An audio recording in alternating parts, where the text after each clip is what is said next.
నమస్తే welcome to 9 TV news. ఇప్పుడు headline చూద్దాం. నేడు విశాఖలో సీఎం జగన్ పర్యటన. విజన్ విశాఖ సదస్సులో పాల్గొననున్న జగన్.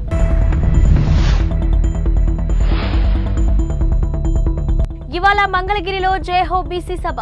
చీఫ్ గెస్టులుగా పాల్గొనున్న బాబు పవన్.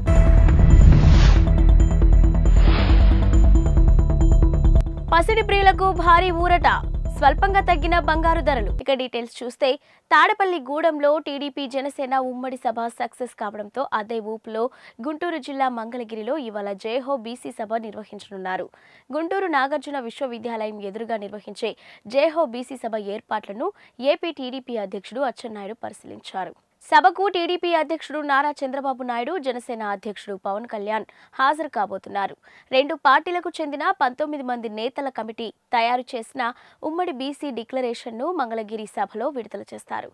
ఇక బీసీలను ఆర్థికంగా, సామాజికంగా, రాజకీయంగా అన్ని రంగాల్లో అభివృద్ధి చేయడమే లక్ష్యంగా బీసీ డిక్లరేషన్ తయారు చేశామని రెండు పార్టీల నేతలు అన్నారు. ఇక అధికారంలోకి వస్తే బీసీల కోసం అమలు చేయబోయే పథకాలను సభలో వివరిస్తారు. 3 లక్షల మంది కార్యకర్తలు, అభిమానులు తరలి వస్తారని పార్టీ వర్గాలు అంచనా వేస్తున్నాయి. ఎన్టీఆర్ స్థాపించిన నాటి నుంచి నేటి వరకు తెలుగుదేశం బీసీలకు సముచిత స్థానం కల్పిస్తూ వస్తుందన్నారు Atchannaidu.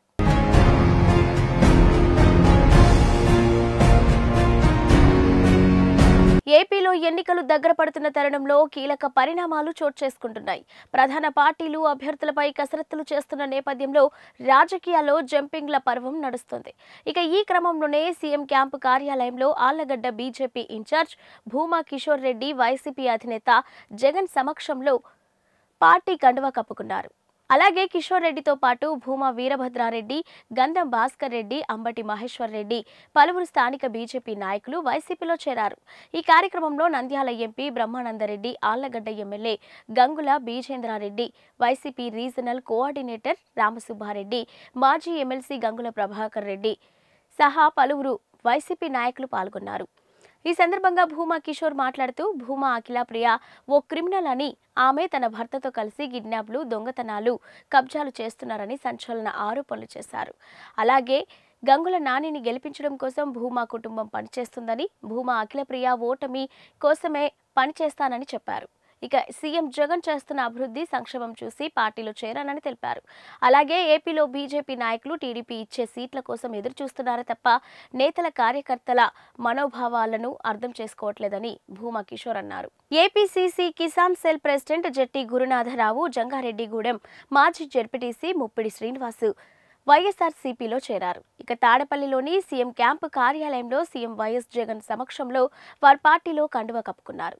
YSRCP regional coordinator MP PV Mithun Reddy, Eluru MLA Alla Nani తదితరులు పాల్గొన్నారు. ఇక అనంతరం సీఎం క్యాంపు కార్యాలయం మీడియా పాయింట్ వద్ద జట్టి గురునాథరావు మాట్లాడారు. ఏపీలో కాంగ్రెస్ ఇతరులకు లాభం చేకూర్చే పార్టీలాగా మారిపోయిందన్నారు. రాష్ట్రంలో కాంగ్రెస్ నేతలు టీడీపీ అధినేత చంద్రబాబు ఇచ్చిన స్క్రిప్ట్ చదవడం నేర్చుకున్నారని చెప్పారు. అందుకే కాంగ్రెస్ పార్టీ విధానాలు, ఆ పార్టీ నేతల వ్యవహార శైలి నచ్చక వైఎస్ఆర్సీపీలో చేరామని తెలిపారు. టీడీపీ జనసేన కూటమిపై మాజీ మంత్రి, గుడివాడ ఎమ్మెల్యే కొడాలి నాని సంచలన వ్యాఖ్యలు చేశారు. రాజమండ్రిలో వైసీపీ ఆధ్వర్యంలో ఏర్పాటు చేసిన సిద్ధం సభలో కొడాలి నాని పాల్గొన్నారు. ఈ సందర్భంగా నాని మాట్లాడుతూ, చంద్రబాబు ఒక్కడే వస్తే గెలుస్తాడని, ఎన్నికల్లో తోడుగా దత్తపుత్రుని తెచ్చుకుంటున్నారని విమర్శించారు. ఈ ఎన్నికల్లో చంద్రబాబు తన వర్గానికి 30 సీట్లు ఇచ్చుకున్నారు. ఇక 20% సామాజిక వర్గం ఉన్న పవన్ కళ్యాణ్ కు కేవలం 24 సీట్లు కేటాయించారని ఎద్దేవా చేశారు. మోసం చేయడం చంద్రబాబు నైజమని, ఇదే మరోసారి నిరూపితమైందని అన్నారు. ఇక ఇద్దరు వెన్నుపోటుదారులతో పవన్ కళ్యాణ్ ప్రయాణం చేస్తున్నారని తెలిపారు. ఇక పిఠాపురంలో పవన్ కళ్యాణ్ ను చంద్రబాబే ఓడిస్తారని, ఇందులో ఎవరికీ అనుమానం అవసరం లేదని అన్నారు. అంతకుముందు పవన్ కళ్యాణ్ పై కొడాలి నాని పాజిటివ్ కామెంట్స్ చేశారు. 20% సామాజిక వర్గం ఉన్నాళ్ళు ఏ నియోజకవర్గం తీసుకుంటాడు తీసుకోమనండి, 2 లక్షల మందికి భోజనాలు పెడతారు వాళ్ళు. ఇవన్నీ పిచ్చి మాటలు. చంద్రబాబు నాయుడు ఈ రాష్ట్రానికి వెన్నుపోటుకి బ్రాండ్ అంబాసిడర్లు ఎవరో ఈ రాష్ట్రంలో వెన్నుపోటు అనగానే ఇద్దరు గుర్తొస్తారు. ఒకడు చంద్రబాబు నాయుడు, 2 నాదెండ్ల. పవన్ కళ్యాణ్కి అటు ఒకటి ఇటు ఒకటి ఎవడుంటాడు? ఈ పక్క ఏమో నారాయణ మనోహర్ కూర్చుంటాడు, ఈ పక్కన చంద్రబాబు నాయుడు కూర్చుంటాడు. మనం సిద్ధం సభలో చూసాంగా, ఇద్దరు బ్రాండ్ అంబాసిడర్ల వెన్నుపోటుకి ఒకడేమో వెనకాలే తిరుగుతూ ఉంటాడు, ఇంకోడేమో ఎప్పుడు కావాలంటే అప్పుడు వెళ్ళి కలిసి వస్తూ ఉంటాడు. వీళ్ళిద్దరూ కలిసి పవన్ కళ్యాణ్ ఏం చేస్తారు ఈ రాష్ట్ర ప్రజలకు తెలియదా? ఆయన పార్టీ కేడర్కి తెలియదా? ఆ సామాజిక వర్గానికి తెలియదా? ఈరోజు పవన్ కళ్యాణ్ని రక్షించుకోవాల్సినటువంటి అవసరం చంద్రబాబు దగ్గర నుంచి జన సైనికులకి, ఆయన పార్టీకి మద్దతు ఇచ్చేటువంటి ఓట్ బ్యాంక్కి వాళ్ళకు ఉంది. ఎందుకంటే ఎన్టీ రామారావు లాంటి మహానుభావుడిని వాళ్ళిద్దరూ వెన్నుపోటు పొడిచి అవతల పారేశారు. ఈ పవన్ కళ్యాణ్ ఎంత ఆయనతో పోల్చుకుంటే? అధికారంలో ఉండి ముఖ్యమంత్రి పీఠం మీద ఉన్నాడని కోల్దోసి పక్కన పడేశారు ఇద్దరు, నాదెండ్ల నారావారు. పవన్ కళ్యాణ్ ఎంత 24 సీట్లు ఇచ్చి దాంట్లో 14 సీట్లు అసలు ఓడిపోయే సీట్లు ఇచ్చి, చంద్రబాబు నాయుడు ముఖ్యమంత్రి అవ్వాలి, జనసేనకి సీట్లు రాకూడదు, ఆ ఓట్ బ్యాంక్తో ఈయన ఒక 100-150 సీట్లు సాధించాలని నేను ప్రయత్నం. ఇవన్నీ రాష్ట్ర ప్రజలు గమనించట్లేదా? నేను ఒకటే అడుగుతున్నా, నీ సామాజిక వర్గం 3% ఉంది, 30 సీట్లు ఇచ్చుకున్నావు. మాచర్ల ఎమ్మెల్యే పిన్నెల్లి రామకృష్ణారెడ్డిని టీడీపీ అధ్యక్షుడు చంద్రబాబు నాయుడు పల్నాడు జిల్లాలో టార్గెట్గా ఎంచుకున్నట్టు అర్థమవుతుంది.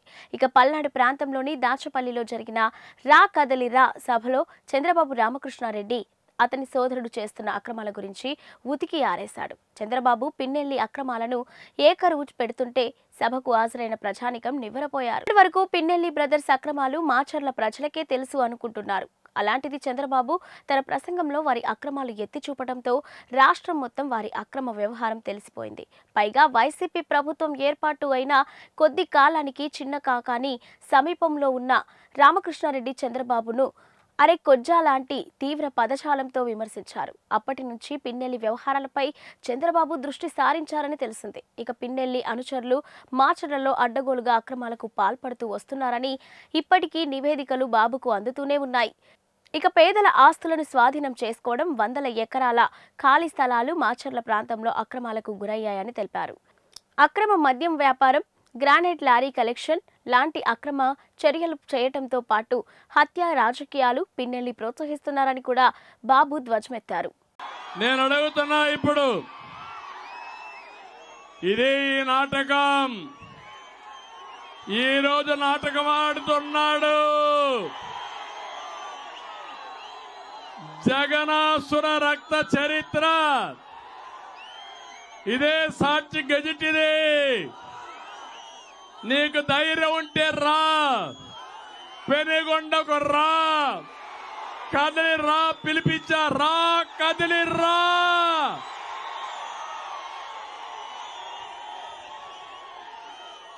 చర్చకు రా, కదిలి రా. ఎవరు వివేకాన్ని చంపారో చెప్పాల్సిన అవసరం ఉందా లేదా మీకు? మీరు తెలుసుకోవాల్సిన అవసరం ఉందా లేదా మీకు? ఏమయ్యా తమ్ముళ్ళు, హత్యలు చేసే వాళ్ళు ముఖ్యమంత్రిగా అర్హులా? అర్హులా అని మిమ్మల్ని అడుగుతున్నా. ఆమోదిస్తారా అని మిమ్మల్ని అడుగుతున్నా. నీ ప్రాణానికి రక్షణ ఉందా? మీ ఆడబిడ్డల శీలానికి రక్షణ ఉందా? నాకు రక్షణ ఉందా? వేదిక పైన వాళ్ళకి రక్షణ ఉందా? ఇలాంటి దుర్మార్గుడు అవసరమా మనకు? అవసరం లేదంటే గట్టిగా చప్పట్లు కూడా చెప్పండి. తెలుగు ప్రజల ఉనికిని ప్రపంచానికి చాటి చెప్పేలా ఆనాడు ఎన్టీఆర్, చంద్రబాబు పనిచేశారని, కానీ ఇప్పుడు రాష్ట్రంలో దుర్భర పరిస్థితులు చూస్తున్నామని, ప్రజల జీవితాలు గతుకులమయం అయ్యాయని సినీ నటుడు హిందూపురం ఎమ్మెల్యే బాలకృష్ణ వ్యాఖ్యానించారు. పెనుగొండలో ఏర్పాటు చేసిన బహిరంగ సభలో ఆయన పాల్గొన్నారు. వైసీపీ ప్రభుత్వంపై తీవ్ర స్థాయిలో మండిపడ్డారు. వైసీపీ ప్రభుత్వం అధికారంలోకి వచ్చాక పోలవరాన్ని సంవత్సరంలో పూర్తి చేస్తానని ప్రగల్భాలు పలికారని, ఇప్పటికి 4 ఏళ్లు అవుతున్నా పూర్తి చేయకపోవడం మన రాష్ట్రానికి పట్టిన కర్మ అని దుయ్యబట్టారు. అలాగే ఈ 5 ఏళ్లలో అభివృద్ధి చేయకపోగా 13 లక్షల కోట్ల అప్పులు చేశారని, మళ్లీ అప్పులు పుడితే గాని జీతాలు ఇవ్వలేని పరిస్థితికి రాష్ట్రాన్ని తీసుకొచ్చారని విమర్శించారు. సృష్టించడం, అలాగే వాళ్ళ ఒక పైశాచిక ఆనందాన్ని పొందుతుంది ఈ వైకాపా ప్రభుత్వం. మరి ఈరోజు జగన్మోహన్ రెడ్డి విషయానికి వస్తే, అతను బయటే కాదు ఇంట్లో కూడా విషయాల జోలికి వస్తే, మరి మనం ఒకసారి గతం మనం గుర్తు చేసుకోవాలి. మన తెలుగుదేశం పార్టీని గుర్తు చేసుకోవాలి. ముందు అసలు ఈ పసుపు రంగు ప్రాశస్తాన్ని మనం గుర్తు తెచ్చుకోవాలి. పసుపు శుభ సంకల్పం, పసుపు ఆనందాల వేడుకకు ఆహ్వాన గీతం, పసుపు ఆరోగ్యానికి గొప్ప ఆయుర్వేద ఔషధం, మన పసుపు సంక్షేమానికి నిర్వచనం, మన పసుపు అభివృద్ధికి నిదర్శనం, మన పసుపు ఆత్మ గౌరవానికి ఎగరేసే కేతనం, మన పసుపు ఆత్మాభిమానానికి నిలువెత్తు రూపం, మన పసుపు ఆత్మవిశ్వాసానికి నిజమైన సంతకం. మన ప్రభుత్వం రాయలసీమను రాయలసీమగా చేస్తే ఈ ప్రభుత్వం రాయలసీమను నెత్తుటి గాయాల సీమ చేసింది. మన ప్రభుత్వం పగల సెగలను చల్లార్చి రాయలసీమను శాంతి నికేతంగా మారిస్తే ఈ ప్రభుత్వం కత్తులు మనల మీద నెత్తులను చిందించింది. మన ప్రభుత్వం కాలువల్లో కృష్ణమ్మను ప్రవహింపజేసి బీటలు వారిన రాయలసీమ బీడు భూములను సస్యశామలం చేసింది. ఈ ప్రభుత్వం ముఠాకక్షలను పెంచి పోషిస్తూ కాలువల్లో ఎత్తుటి వరదలు బారించింది. మన ప్రభుత్వం అభివృద్ధికి పెద్దపీట వేసి కియా లాంటి భారీ పరిశ్రమలను, ఐఐటి లాంటి జాతీయ విద్యా సంస్థలను నెలకొల్పితే ఈ ప్రభుత్వం వాటిని అభివృద్ధి చేయకపోగా వాటిని నిర్లక్ష్యంతో నిర్వీర్యం చేసింది. సిద్ధం అన్నాడు జగన్. దేనికి సిద్ధం? బాబాయిని చంపేసి తల్లిని చెల్లిని గెట్టేసి బాబాయిని చంపిన నిందితులు కాపాడుతూ చెల్లికి ద్రోహం చేశావు. వారికి సమాధానం చెప్పడానికి సిద్ధమా? ప్రతి ఏటా జాబ్ క్యాలెండర్ ఇస్తానని నమ్మి బలికి కొత్తవి రాకపోగా ఉన్న పరిశ్రమలను వెళ్ళగొట్టి గంజాయికి బానిసలు చేసిన యువతకు సమాధానం చెప్పడానికి సిద్ధమా? అధికారంలోకి వచ్చిన వారం రోజుల్లో సిపిఎస్ రద్దు చేస్తామని హామీ ఇచ్చిన ఉద్యోగులకు సమాధానం చెప్పడానికి సిద్ధమా? రాష్ట్రానికి రాజధాని లేకుండా 3 రాజధానుల పేరుతో అమరావతి రైతుల త్యాగాన్ని అవహేళన చేసి నువ్వు రైతులకు ప్రజలకు సమాధానం చెప్పడానికి సిద్ధమా? నా ఎస్సీ, నా బీసీ, నా మైనారిటీ అని చెప్పుకు తిరిగే నువ్వు దళితులను చంపి డోర్ డెలివరీ చేసిన వారిని కాపాడుతూ ఒక ఫ్యామిలీ రైలు కింద పడి ఆత్మహత్య చేసుకున్న కుటుంబానికి సమాధానం చెప్పడానికి సిద్ధమా? తిరువూరు టీడీపీ అభ్యర్థి కొలికపూడి శ్రీనివాసరావును ఉద్దేశించి ఎంపీ కేశినేని నాని సంచలన వ్యాఖ్యలు చేశారు. అమరావతి ఉద్యమం పేరిట చంద్రబాబు పంపిస్తే హైదరాబాద్ నుంచి వచ్చాడని కేశినేని తెలిపారు. అప్పుడు చంద్రబాబు చెబితే తానే ఆయనను 3 నెలలు హోటల్లో పెట్టానని, అతని అరాచకాలు భరించలేక హోటల్ వారే గగ్గోలు పెట్టేవారని ఆయన చెప్పారు. అదే హోటల్లో ఉండి అరాచకాలు చేస్తూ ఉంటే ఆ హోటల్ ఖాళీ చేపించండి అంటూ ఆ హోటల్ వాళ్ళు బ్రతిమలాడే పరిస్థితికి వచ్చారన్నారు. ఇక హోటల్ ఖాళీ చేపించడానికి తాను నానా ఇబ్బందులు పడాల్సి వచ్చిందన్నారు. అమరావతి ఉద్యమం పేరిట రైతుల దగ్గర సైతం చందాలు వసూలు చేసేవాడన్నారు. టీవీలో మాట్లాడుతున్న ఒక అతనిపై లైవ్ లోనే చెప్పుతో కొట్టాడన్నారు. ఇక చంద్రబాబుకు తిరువూరు అంటే చాలా కోపమని కేశినేని నాని అన్నారు. ఇక్కడ టీడీపీలో అలీబాబా 40 చోర్లు ఉన్నారని, ఎందుకంటే వాళ్లకు కొత్తవారు వస్తే డబ్బులు కావాలి కాబట్టి ఆయన అన్నారు. అట్లాగే దొంగల్ని ఈ తిరువూరు నెత్తి మీద రుద్దిన చంద్రబాబు నాయుడు గారు అనుకోవాలి ఇదంతా కూడా. కాబట్టి అతను నిన్న మొన్న మన స్వామిదాస్ గారి గురించి చెప్పాడంట. అందుకని నేను ఇవన్నీ నిజాలు చెప్తున్నా. ఏదో స్వామిదాసు పెద్ద తాగుబోతని, తిరుగుబోతని, లేదా సుధారాణి గారు దోపిడీలు చేశారని, దొంగతనాలు చేశారని, వీళ్ళిద్దరి మీద ఎవరైనా ఒక్కళ్ళ చేత వీళ్ళు మా దగ్గర మాకు ఈ హాని చేశారు, లేకపోతే ఈ దంపతులిద్దరూ మా దగ్గర ఈ రూపాయలు లంచం తీసుకున్నారని చెప్తే నేను స్వామిదాస్ గారు పోటీ నుంచి విరమిస్తాం. ఒక్కళ్ళు ఈ తిరువూరు నియోజకవర్గంలో కాదు, ఈ రాష్ట్రంలో స్వామిదాస్ గారి వల్ల మేము ఇబ్బంది పడ్డాం. స్వామిదాస్ గారు మమ్మల్ని ఇబ్బంది పెట్టాడు. స్వామిదాస్ గారు మమ్మల్ని అవమానపరిచాడు. స్వామిదాస్ గారు కానీ సుధారాణి గారు కానీ మా దగ్గర ₹1 అడిగారు అని ఎవరి దగ్గర రుజువు చేస్తే స్వామిదాసే కాదు, నేను కూడా ఈ పోటీలో తప్పుకుంటాను. అవునా కదా? ఎందుకు మాట్లాడుతున్నారు? ఏదో మీడియాలో స్పెక్యులేషన్ చేయడం కోసమో, సెన్సిటైజ్ చేయడం కోసమో ఒక మంచి మనిషి మీద బురద చల్లడం అనేది రాజకీయాల్లో తప్పు. రేపేదో డిబేట్ అన్నాయంటే దానికి స్వామిదాస్ అవసరంలా.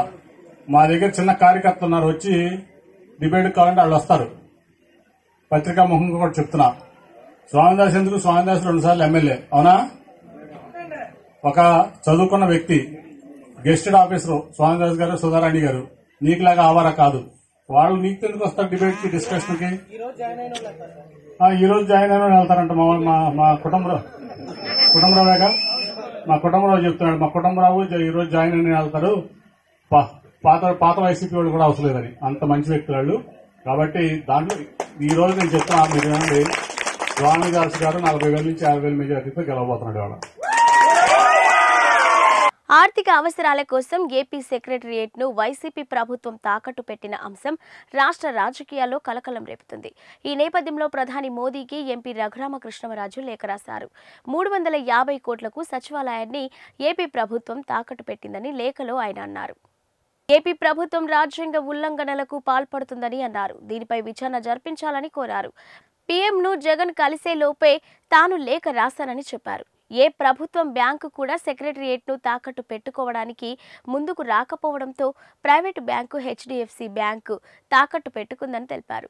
రేపు వేరే ప్రభుత్వం అధికారంలోకి వస్తే హెచ్డిఎఫ్సి బ్యాంకు యాజమాన్యం ఎవరిని సెక్రటరియట్ లోపలకు రానివ్వదని అన్నారు. ఇక సెక్రటరియట్ను తాకట్టు పెడుతూ ఉంటే చీఫ్ సెక్రటరీ ఎలా ఒప్పుకున్నారని పసిడి ప్రియులకు భారీ ఊరట లభించింది. ఇవాళ బంగారం, వెండి ధరలు స్వల్పంగా తగ్గాయి. హైదరాబాద్ మార్కెట్లో బంగారం ధరలు వరుసగా రెండో రోజు స్వల్పంగా తగ్గాయి. 10 గ్రాముల బంగారంపై 10 రూపాయలు, కిలో వెండిపై 100 రూపాయల మేర తగ్గింది. మార్కెట్లో 22 క్యారెట్ల 10 గ్రాముల బంగారం ధర 58,740 రూపాయలు ఉండగా 24 క్యారెట్ల 10 గ్రాముల ధర 64,080 రూపాయలు ఉంది. కాగా వెండి కిలో ధర 73,500 రూపాయలు ఉంది.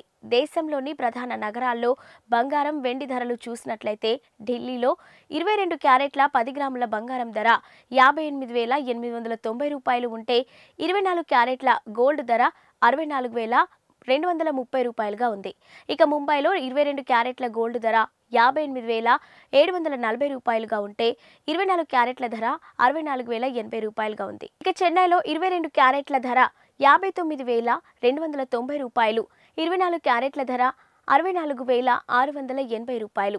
ఇక బెంగళూరులో 22 క్యారెట్ల ధర 58,740 రూపాయలు, 24 క్యారెట్ల ధర 64,080 రూపాయలుగా ఉంది. ఇక తెలుగు రాష్ట్రాల్లో హైదరాబాద్లో బంగారం ధర 22 క్యారెట్ల 10 గ్రాముల బంగారం ధర 58,740 రూపాయలు ఉంటే 24 క్యారెట్ల ధర 64,080 రూపాయలుగా ఉంది. ఇక వెండి ధర విషయానికి వస్తే ఇవాళ బంగారం బాటలోనే నడిచింది. ఢిల్లీలో కిలో వెండి ధర 73,000 రూపాయల 500 రూపాయలు పలుకుతుంది. అలాగే ముంబైలో 73,500, చెన్నైలో 76,900, బెంగళూరులో 72,650, కేరళలోని 76,900 రూపాయలు, కోల్కతాలోని 73,500 రూపాయలు ధర పలుకుతుంది.